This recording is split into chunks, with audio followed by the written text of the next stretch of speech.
ये तो हम लोग आगे बढ़ते हैं। जैसा कि आप लोग जानते हैं कि अभी यूथ कंपटीशन टाइम्स जो रेलवे का प्रीवियस ईयर क्वेश्चन है, उस क्वेश्चन का इस बुक में समावेशन किया गया है, जो आने वाले समय में एनटीपीसी और रेलवे की एग्ज़ाम होने वाली है उसमें महत्वपूर्ण भूमिका निभाएगी। कहने का अर्थ ये हुआ कि अगर हम लोग ये सारा का सारा ख़त्म कर जाते हैं तो एक भी क्वेश्चन इससे बाहर नहीं आने वाले हैं। तो चलिए, इससे पहले वाली वीडियो में हम लोगों ने टाइप 1 तक पूरा देख लिया था। आज हम लोग टाइप 2 देखते हैं। ठीक है, आज हम लोग टाइप 2 देखते हैं। अभी तक आप लोगों ने चैनल को अगर सब्सक्राइब नहीं किए हैं तो चैनल को सब्सक्राइब और लाइक ज़रूर कीजिएगा और शेयर भी कीजिएगा।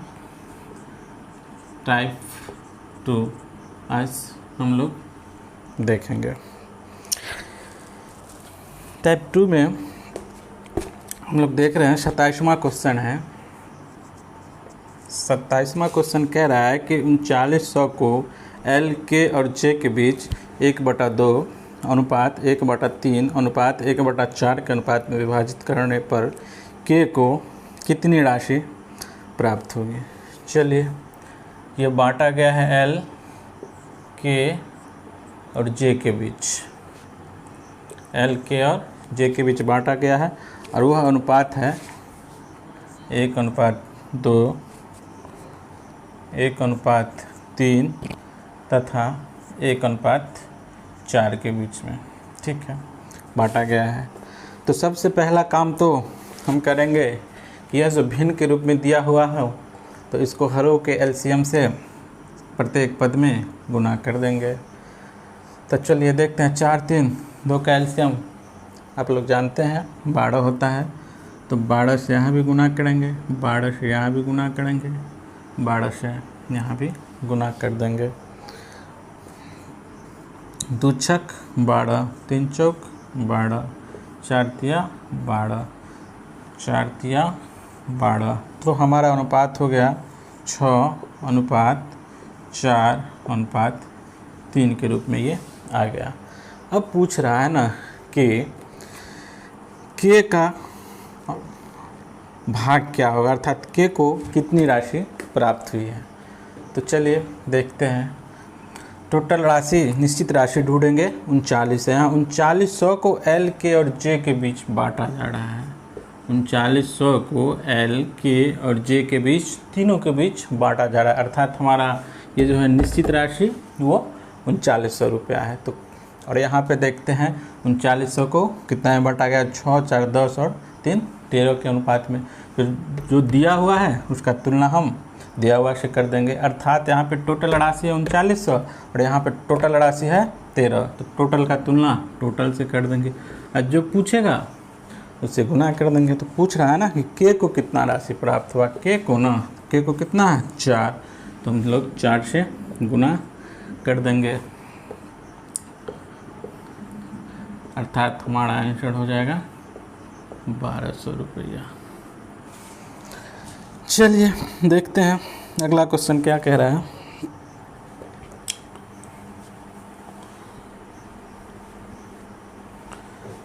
चलिए, हमारा 28 नंबर क्वेश्चन कह रहा है।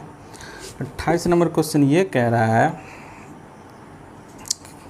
कि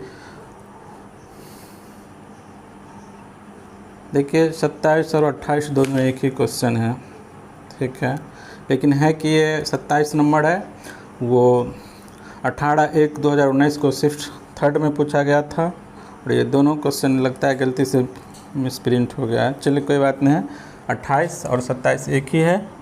अब हम लोग 29 क्वेश्चन देखते हैं। 29 क्वेश्चन कह रहा है 29वां कि एक मिश्र धातु जर्मन सिल्वर में तांबे और जस्ते का अनुपात 21/16 था, जबकि निकेल और जस्ते का अनुपात 7/24 था। तो मिश्र धातु में तांबा, जस्ता और निकेल का अनुपात क्या है। ठीक है, ये पिछले टाइप का क्वेश्चन है, हालांकि बन ही जाएगा आप लोगों से, लेकिन देख लेते हैं। कह रहा है कि तांबे और जस्ते का अनुपात 21/16 था। तांबा और जस्ता का अनुपात जो है ना 21 यहाँ लिख लेते हैं 21:16 था। ठीक है, तांबे और जस्ते का अनुपात 21:16 था। जबकि निकेल और जस्ते का अनुपात 7 निकेल तथा जस्ता का अनुपात, निकेल तथा जस्ता का अनुपात 7:24 था। ठीक है, तो हमसे पूछ रहा है कि तांबा, जस्ता और निकेल का अनुपात, हमसे पूछ रहा है तांबा, जस्ता तथा निकेल का अनुपात क्या होगा। सबसे पहला काम हम करेंगे कि दोनों में देखेंगे कोई ना कोई कॉमन आएगा ही। तो देखते हैं, जस्ता कॉमन हो गया, लेकिन जस्ता यहाँ पे 16 है, यहाँ पे 24 है, तो दोनों को सेम करना पड़ेगा। तो सेम करने के लिए 16-24 का हम लोग एलसीएम ले लेंगे, तो आ जाएगा 48। तो 48 लाने के लिए इसमें 3 से गुना और इसमें 2 से गुना, लेकिन जब इसमें 3 से गुना किए तो इसमें भी 3 से गुना, इसमें 2 से गुना किए तो इसमें भी 2 से गुना। अब देख लीजिए तांबा कितना हो गया, 21 तिया 63। यहाँ देख लीजिए जस्ता कितना हो गया, तो जस्ता हो गया 16 तिया 48। और हमसे पूछ रहा निकेल, तो 7 दूना 14 हो गया। ठीक है, यही हो गया हमारा आंसर 63, 48 और 14 के रूप में। तो ऑप्शन नंबर ए हो गया। ठीक है, चलिए आगे बढ़ते हैं। ये सब पिछले टाइप का क्वेश्चन है, इसमें डाल दिया है। चलिए आगे हम लोग बढ़ते हैं। 30 नंबर क्वेश्चन कह रहा है, 30 नंबर क्वेश्चन कह रहा है, चलिए 30 नंबर ये कह रहा है कि जर्मन चांदी की मिश्र धातु में तांबा जस्ते का अनुपात 19:6 था। तांबे और जस्ते का अनुपात, तांबा अनुपात जस्ता का अनुपात 19:6 था। ठीक है, फिर आगे कह रहा है कि निकेल और जस्ते का अनुपात 7:4 था। निकेल और जस्ता का अनुपात 7:4 था। ठीक है, तो हमसे पूछ रहा है ना कि मिश्र धातु में तांबा, जस्ता और निकेल का अनुपात, तांबा, जस्ता तथा निकेल का अनुपात क्या है। ठीक है, तो पहला काम करेंगे, दोनों में देखेंगे कि कौन सा कॉमन आ रहा है। तो यहाँ पे जस्ता कॉमन आ रहा है फिर से, तो जस्ता को हम लोग सेम करेंगे, 6 और 4 को सेम करेंगे। तो 6 4 कैल्शियम 12 लाने के लिए इसमें 2 से गुना और इसमें 3 से गुना, इसमें 2 से गुना, इसमें भी 2 से गुना, इसमें 3 से गुना, इसमें भी 3 से गुना। हम कह रहा है तांबा, तो तांबा हो गया 38। जस्ता, तो जस्ता हो गया 12। उसके बाद निकेल, तो निकेल हो गया 7 या 21। यही हमारा अनुपात हो गया। ठीक है, 38 12 21, 38 12 21, अर्थात सी नंबर हो गया। चलिए आगे बढ़ते हैं, अगला क्वेश्चन देख लेते हैं क्या कहता है। 31 नंबर कह रहा है ना कि जर्मन सिल्वर की किसी मिश्र धातु में तांबे से जस्ते का अनुपात 17:7 है। तांबा से जस्ते का अनुपात जो है ना 17:7 है। ठीक है, तांबे से जस्ते का अनुपात 17:7 है, जबकि निकेल से जस्ते का अनुपात 4:3 है। निकेल से जस्ते का अनुपात, निकेल से जस्ते का अनुपात 4:3 ही है ना, 3 है। तो हमसे पूछ रहा है ना कि मिश्र धातु में तांबे से जस्ते से निकेल का क्रमशः अनुपात क्या होगा। तांबे से जस्ते से, तांबे से और जस्ते का क्रमशः पूछ रहा है, अर्थात तांबा और जस्ते का अनुपात हमसे पूछ रहा है। चलिए फिर से वही काम, जस्ता बराबर है, बराबर कर देंगे। 7 3 कैल्शियम, 21 लाने के लिए 3 से गुना, इसको 21 लाने के लिए 7 से गुना, इसमें 7 से तो इसमें भी 7 से, इसमें 3 से तो इसमें भी 3 से। तो हमसे पूछ रहा है तांबा ना, तो देखिए तांबा 17 तिया 51। उसके बाद क्या, जस्ता ना, जस्ता 7 या 21, यही हमारा आंसर है। देखिए इसमें काट के भी आंसर दिया है, वैसे ही है 51 21। तांबे जस्ते से और निकेल भी पूछ रहा है, सॉरी निकेल भी है, तांबे जस्ते और निकेल, तांबे जस्ते और निकेल भी पूछ रहा है, तो निकेल भी हम दे देंगे। तो तांबा हो गया 17 51, जस्ता हो गया 21 और निकेल हो गया, निकेल 7 चौक 28। तो आंसर हो गया हमारा 51 21 और 28, 51 21 और 28, ऑप्शन नंबर बी। ठीक है, 32 नंबर क्वेश्चन हम लोग देखेंगे। 32 नंबर क्वेश्चन कह क्या रहा है, ज़रा ध्यान से देखिएगा। 32 नंबर महत्वपूर्ण होगा। जर्मन सिल्वर में कॉपर जिंक और निकेल का अनुपात, कॉपर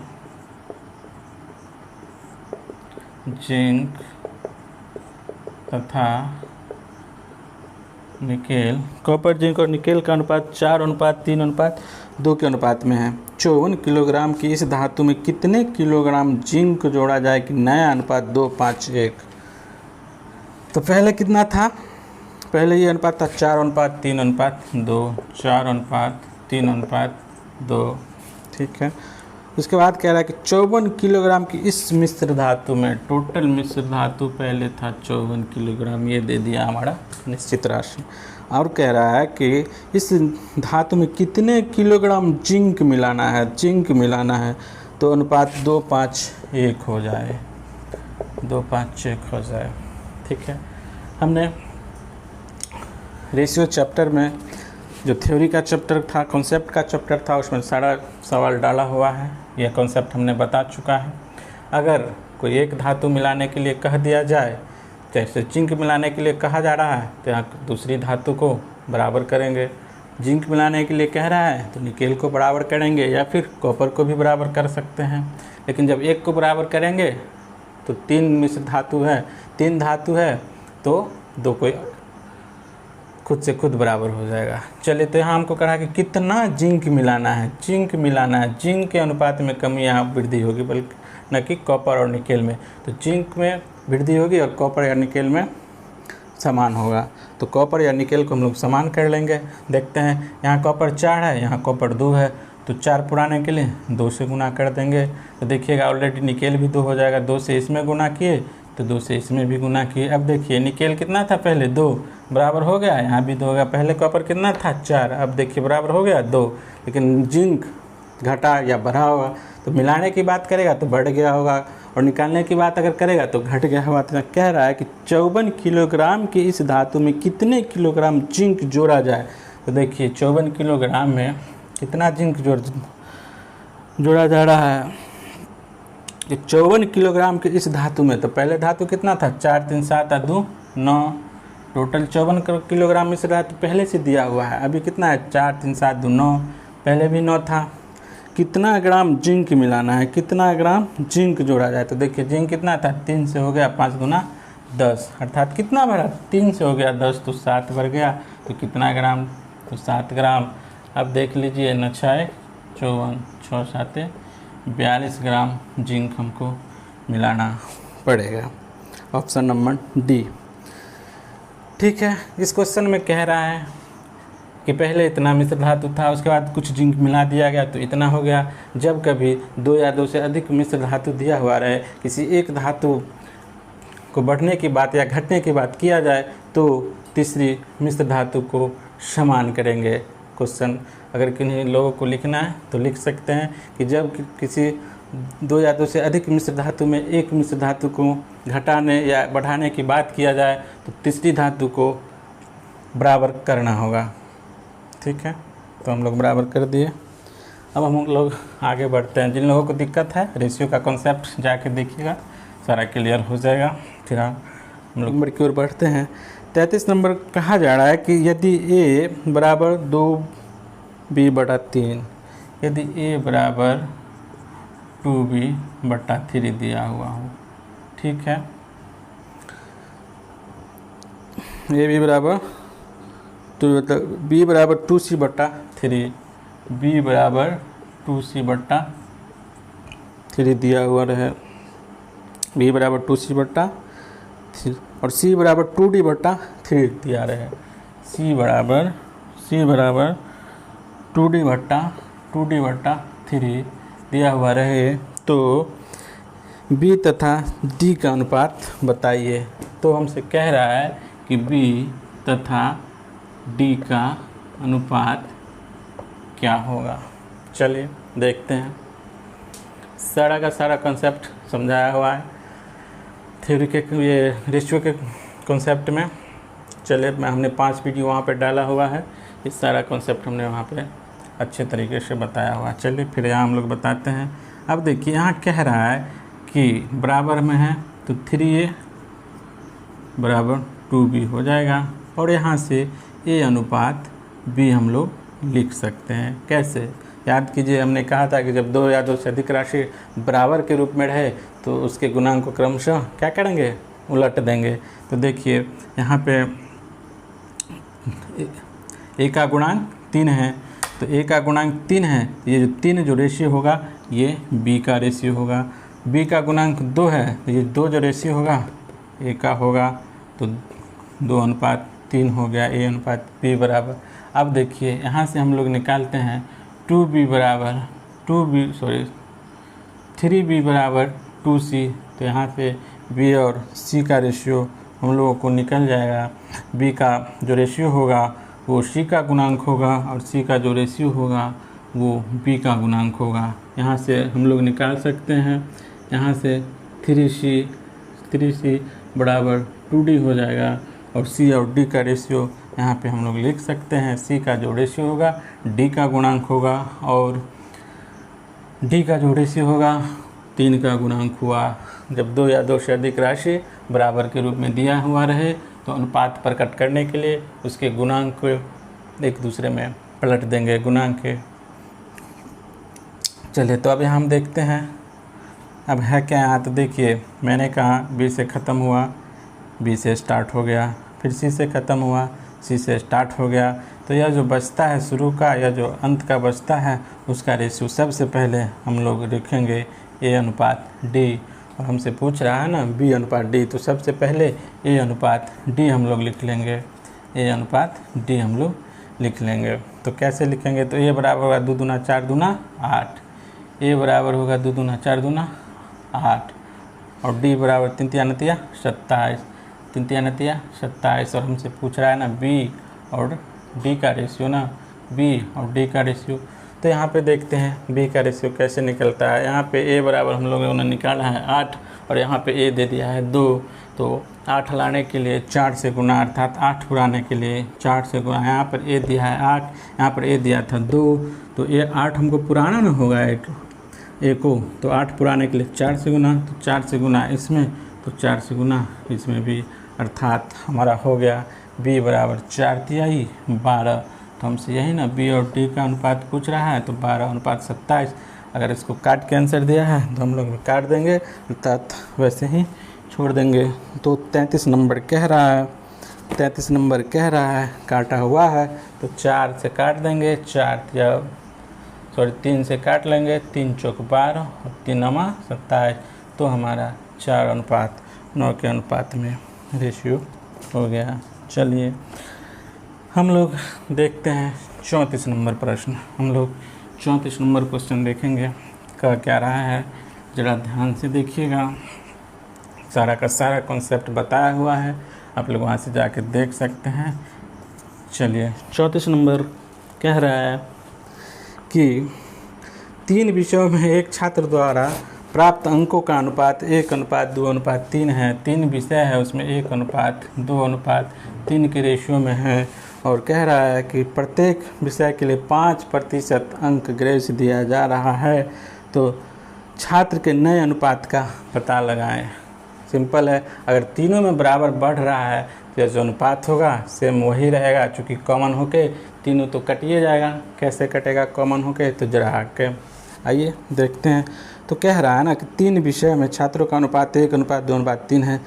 तो स्कूल ने प्रत्येक विषय के लिए 5% ग्रेस अंक दिया। 5% यानी कहने का मतलब ये हुआ कि जो भी हो जो भी हो वो अपने आप में पहले से 100% था, जो भी है पहले से वो अपने आप में 100% था। उसमें क्या कहा, 5% ग्रेस अंक दे दिया, अर्थात पहले था जो भी था 100 था, उसमें 5% दे दिया तो बढ़ के हो गया 105।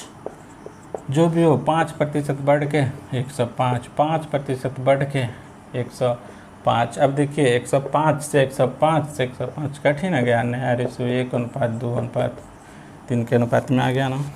चलिए 35 नंबर क्वेश्चन हम लोग देखते हैं। 35 नंबर क्वेश्चन कह रहा है कि 169 को 2:5:6 के अनुपात में विभाजित करें, उपरोक्त अनुपात के अनुसार उनका रुपये में हिस्सा बताइए। तो मान लीजिए 3 व्यक्ति हैं, ठीक है, उसको क्या कह रहा है कि 169 में बांटा जा रहा है, ठीक है, ये निश्चित राशि हो गया 169। उसके बाद कह रहा है कि इसको दिया जा रहा है 2:5:6 के अनुपात में, 2:5:6 के अनुपात में दिया जा रहा है। तो प्रत्येक का राशि बताइए, तो बहुत आसान है। तो देखिए 169 टोटल राशि 6 5 11 2 13। तो हमसे पूछ रहा है ना प्रत्येक का हिस्सा कितना होगा, तो प्रत्येक का तो पहले का निकालेंगे, तो 2 से गुना 169 टोटल का टोटल से तुलना तो करवे करेंगे, दूसरा का तो 5 से, तीसरा का तो 6 से। इस प्रकार से हमारा आंसर आ जाएगा 13 तो 13 दूना 26 हो जाएगा। यहाँ भी 13 हो जाएगा तो 65 हो जाएगा, यहाँ भी 13 हो जाएगा तो 78 हो जाएगा। यही हमारा 13, 65, 78 आंसर हो जाएगा। चलिए तो दोस्तों आज टाइप 2 हमारा समाप्त हो गया। अब नेक्स्ट वीडियो में होगा। अगर आप लोगों को यह वीडियो अच्छा लगा हुआ होगा तो प्लीज़ सब्सक्राइब की बटन और लाइक का बटन ज़रूर दबा दीजिएगा।